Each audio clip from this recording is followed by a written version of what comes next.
We're live. Ani, bonsoir, good evening, and welcome to our zoning bylaw amendment meeting. I'd like to call this meeting to order. I need a mover and a seconder to adopt the agenda. Moved by Roger and Bob. All those in favor? Thank you. Any disclosures of pecuniary interest? Seeing none. This evening, there's a public hearing scheduled for one zoning bylaw amendment, and that's application number ZBA 25-01 FR B Thomas Bulldozing Incorporated. The Planning Act requires that a public hearing be held before council decides whether or not to pass a zoning bylaw amendment. The public hearing serves two purposes. First, to present to council and the public the details and background to a proposed rezoning. And second, to receive comments from the public and agencies before council makes its decision. Monsieur Dumont will provide a summary of the application. From there, the applicant will be requested to make a presentation in person or by Zoom, followed by questions from the public, either in favor or against the proposal. Council will have an opportunity to question the applicant. The Director of Planning or anyone, or an opportunity to question, the applicant, the Director of Planning, or anyone giving presentation. The zoning bylaw amendment will then be considered by council. Mr. Dumont, would you please advise how the public notice was provided? Thank you. So notice of public hearing was posted in the municipal office and was sent by mail to the assessed owners within 120 meters of the property subject to the proposed zoning bylaw amendment application tonight, and to those persons and agencies likely to have an interest in the application. The notices were sent on February 12th of 2025, being over 20 days prior to this evening's meeting. Included with the notice was an explanation of the purpose and effect of the proposed zoning bylaw amendment and a key map showing the location of the subject property. Thank you. I now declare this portion of the hearing to be a public hearing to deal with application number ZBA 25-01 FR, B Thomas Bulldozing Incorporated. Monsieur Dumont, will you please summarize the purpose and effect of the proposed zoning bylaw amendment and provide any additional information and correspondence relevant to the application? Thank you. So the Sudbury East Planning Board has received an application for a zoning bylaw amendment for the property located at 664 Highway 64, which is currently zoned residential 1 and rural under the municipality of French River zoning bylaw. So this evening, the purpose of this meeting tonight is the first step for the overall intent of the proposed extensive development. And what I mean by that is we want to see where council is in terms of the zoning, and I'll provide the justification and recommendation this evening to council. So that's why we're here first, and subsequently, based on my recommendation, which I do support, and I'll touch on the provincial legislation as well as locally official plan zoning bylaw as to why the reasoning behind that. But this is the first step to have the zoning in place. Once the zoning is in place, then it gives the security more for the client and the consultants to move forward with the actual development of the subdivision, which is a larger financial burden to further develop. So that's why we're coming here first with the zoning. And if all goes well, then we move on to the next steps of the development phases, which is the subdivision plan and the conditions. So I wanted to provide the context first of why it's zoning and not the creation of the lots yet. So with that said, just an overview of the concept, the conceptual proposal. Again, this is quite an extensive proposal. There's a lot of documentation, a lot of studies that got us to where we are today. So in terms of the property itself, the property is 91 hectares in lot area, and it has frontage on Highway 64. So the frontage is 53.77 meters. So that's frontage area on Highway 64 and is currently vacant. Another key point is just to start off, as soon as you access off of Highway 64, the intent is to have a portion of the property rezoned to residential 2. Why is that? Because the intent is to permit four fourplexes on the site. There's going to be 2 separate lots, lots 1 and 14, and each lot will have 2 fourplexes. That's the purpose and intent of those as soon as you drive into the site itself. And so moving further into the site is more of low residential, your typical single family home, rural residential lot. So the balance of the property itself will be single family homes with the residential rural zone. So you're going to transition the further you go in, and there'll be a turnaround at the end of the street. So that's the purpose of that. And the balance of the lands which are not going to be developed is going to be rural. So you have residential 2 at the start, then you transition to residential rural. The current lands, the way it is today, is rural. So that's from a zoning perspective, what it's going on, and that's gonna in totals, there's gonna be 14 lots. So out of the 14 lots, 12 out of the 14 will be for single family homes. Those other 2 lots are gonna have more medium density residential development for the community. So in terms of our provincial legislation, it talks about people and homes. It talks about housing, promoting densities for new housing. That's the new legislation as of October 20th, 2024.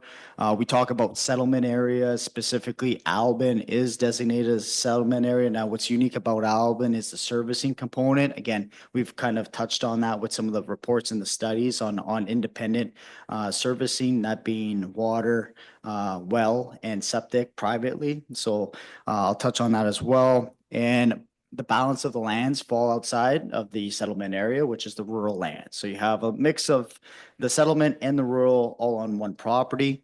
And like I touched on earlier, there's sewage, water, stormwater. Those are factors that we have to consider when we're looking at individual site servicing. So this is the intent of it, because we don't have municipal water and municipal sewer in the settlement of Albin. So we have to take that into context when we're looking at doing a subdivision here.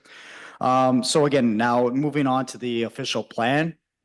The official plan touches on Albin. It's called the Village Policy Area, and it has a mixed use designation. So that mixed use means basically you have the ability to have some flexibility in having higher densities. So that's reflected in the proposal that we're talking about, the 4 fourplexes. So if you do 4 fourplexes, that's a total of 16 units. So that's a higher density versus a single family home, which is the 1 unit. So the mixed use policy is along that corridor of Highway 64. So that allows the client or the consultant to kind of pursue these higher densities in terms of land use. And in terms of the balance of the lands, we touched on its split designation. We have the rural policy, which permits single family homes, limited residential, which is the balance of those 12 lots, single family homes. So in terms of individual on-site, that's been maintained throughout this process. So you can see all this documentation here. Basically, part of the submission, just to give you a little bit of context. So we have a zoning bylaw application tonight. Part of that is a conceptual subdivision sketch. We also have a planning justification report, which again, that's a separate report aside from my report, just providing the rationale as why the proposal conforms to the provincial and local legislation. That was also part of the submission. There was a traffic impact study from John Northcote Engineering. So that was pretty much the first item. A part of this process was held up. Like the time that took to where we got here was dealing with MTO and the findings of the recommendations of that report. So to give you, this goes back several years actually. So to give you a little bit of history and context, the initial study, this study here, didn't support what the original subdivision was going to be. So after further over a year and a half of back and forth in terms of communication with our office, the consultants and MTO, they did come around, and that's why it's taken about 2 years. That was the holdup based on an engineer independent report that was provided saying the original development was supported. But we got here. So the positive outlook is finally we've made some progress. It took some time, but that was a big stepping stone to get to where we are today. Was based off the traffic impact study, which supports MTO's proposal. So that's a big plus there. And we also have an environmental, because there's wetlands. If you notice on the aerial imagery of the property, we took that very serious too as part of this process. So that's been acknowledged. There's no negative impact. There are setbacks that are part of this, which kind of, you get all this information first and then you kind of work around the information. That's the idea of how then you create this subdivision plan. So those protective measures were kind of implemented in part of this design process to ensure that those natural features, natural heritage, wetlands specifically are preserved and protected for their habitat. So it's a nice balance of where we got in terms of the number of lots and the extent of the development. So that's been also considered environmentally. And yeah, moving forward to the zoning, kind of already elaborated on that. Again, just to reframe, we got residential 2, residential rural and rural. Lots 1 and 14 are going to be R2. Lots 2 all the way to lot 13 are going to be RR zone, and the balance rural. And in terms of agency comments, the municipality of French River, through circulation, there were no concerns or objections to the intent and purpose of the zoning this evening. The Ministry of Transportation on April 23rd of actually a year ago, April 23rd, almost 2024. That's when they provided they accepted the traffic impact study that was provided by the consultants. Obviously, there's a lot more language requirements, but in principle, they support the development. So I'm not going to kind of go too deep or too far into those. That's basically the consultants staff here is going to work with MTO as well as the Sudbury's Planning Board to ensure that we check off these boxes or these requirements for the development. So in principle, it's been supported. In terms of Hydro 1, so from a hydro perspective, they had no concerns with the rezoning of the property. And in terms of phone calls or emails, this particular for how dense the area is and the circulation of 120 meters, it's been quiet. We didn't receive any objections or any phone calls or emails opposing the development in this particular instance. So I just wanted to share that with council this evening. And we also have Vanessa Smith, who is the point of contact, who's been kind of facilitating from the client's perspective with the Sudbury's Planning Board through this process here this evening, joining us virtually, representing the client as the agent this evening. So with that said, the application, in a short, brief summary, the consent application is consistent with our 2024 planning, provincial planning statement, conforms with the intent of our official plan for the Sudbury East planning area, and also conforms with the intent of the zoning bylaw for the municipality of French River 2014-23, and therefore can be supported this evening from a planning perspective. Thank you, Matt. Welcome, Vanessa. Did you want to make any comments? Hello, everyone. Can you hear me and see me? Yes. Perfect. I think Mr. Dumont did a pretty good job, so I'll keep my comments brief. Certainly a long time coming to get this zoning application in front of you all, but we're looking forward to hopefully getting an approval this evening.